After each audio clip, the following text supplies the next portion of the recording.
मोदी के दुश्मनों का ये वीडियो देश ने अब तक नहीं देखा है। रिकॉर्डिंग लीक हो गई।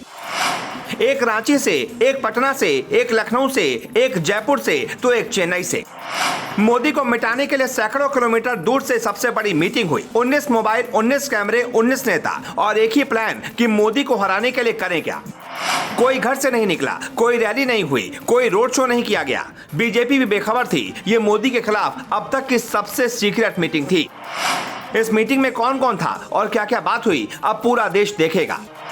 मोदी रोज की तरह अपने काम में लगे थे।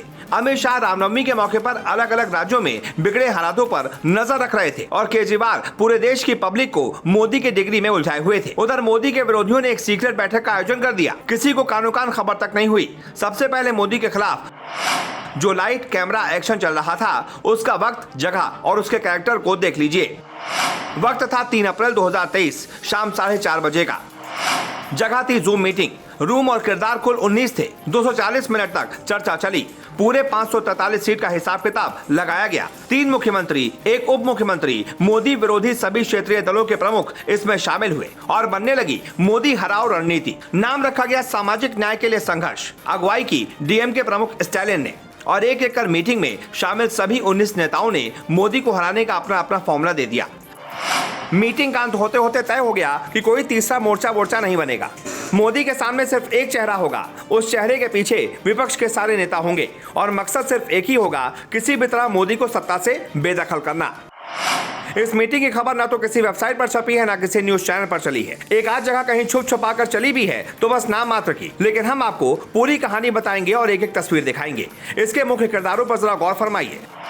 कांग्रेस से अशोक गहलोत, आरजेडी से तेजस्वी यादव और मनोज झा, समाजवादी पार्टी से अखिलेश यादव, डीएमके से एमके स्टालिन, आम आदमी पार्टी से संजय सिंह, झारखंड मुक्ति मोर्चा से हेमंत सोरेन, तृणमूल कांग्रेस के वरिष्ठ नेता डेरेक ओब्रायन, नेशनल कॉन्फ्रेंस से फारूक अब्दुल्ला और सीपीएम से सीताराम येचुरी। मीटिंग में इन सारे नेताओं ने अपने अपने विचार रखे, लेकिन बात एक ही जगह समाप्त हुई कि मोदी को हराने के लिए सभी को अपना अपना ईगो छोड़ना होगा, तभी बात बनेगी। इतना तक तो ठीक है, लेकिन मोदी हराने की रणनीति में इन नेताओं ने जो चर्चा की वो आपको जरूर जाननी चाहिए। बैठक में डीएमके प्रमुख एमके स्टालिन ने कर्नाटक में मुसलमानों का आरक्षण समाप्त करने के लिए सत्ता में काबिज बीजेपी की आलोचना की। जरा ध्यान से समझिए कि जो निर्णय संवैधानिक तरीके से किए गए, उसकी मुखालफत वो जनता के बीच जाकर करने की हिम्मत नहीं कर पाए, क्योंकि ऐसा करने से उन्हें अपने वोट बैंक पर खतरा नजर आता।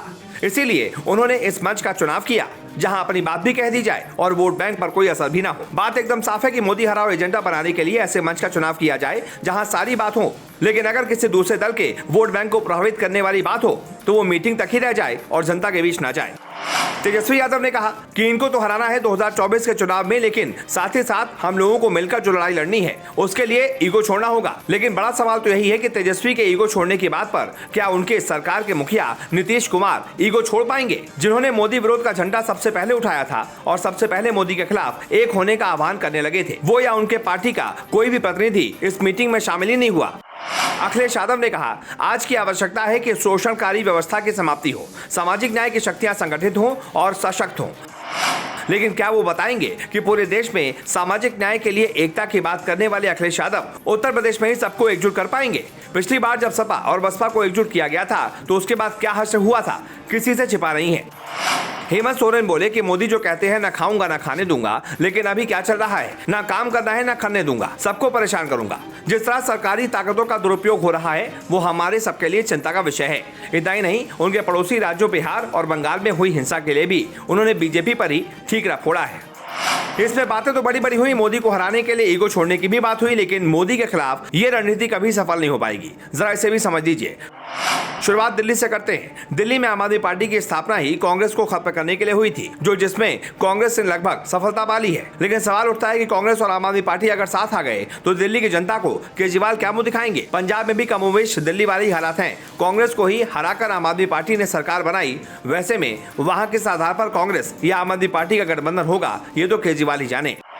गुजरात का उदाहरण सबसे सटीक है, जहां इस बार आम आदमी पार्टी ने कांग्रेस का पूरा गणित ही बिगाड़ दिया। जहां 2017 के चुनाव में कांग्रेस ने 77 सीटों पर जीत हासिल की थी और पार्टी का वोट शेयर 41.4% था, वहीं भाजपा ने 99 सीट जीतकर सरकार बनाई थी और उसका वोट प्रतिशत 49.09 था।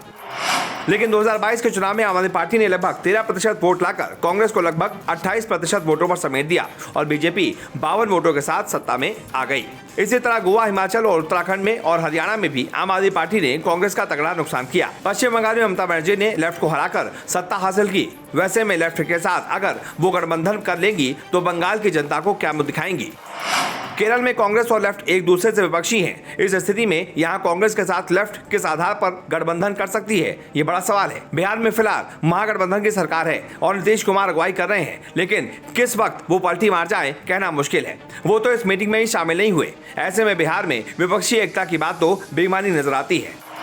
खैर, इन नेताओं की या इन दलों की जो भी आपसी बातचीत हो, लेकिन इतना स्पष्ट है कि 2024 चुनाव से पहले की घबराहट बता रही है कि मोदी की लोकप्रियता से लोग डरे हुए हैं। तभी तो सारे नेता अपने अपने स्वार्थ छोड़कर सिर्फ मोदी को हराने पर ध्यान केंद्रित कर रहे हैं। लेकिन मोदी के सामने इन नेताओं के सारे अरमान धरे के धरे रह जाएंगे। बात तो आगे तब बढ़ेगी जब इनकी आपसी सहमति बने। और जिस राह हमने आपको अलग अलग राज्यों के हालात बताए, आप खुद ही समझ सकते हैं कि इनके ख्वाब सिर्फ ख्याली पुलाव ही साबित होंगे।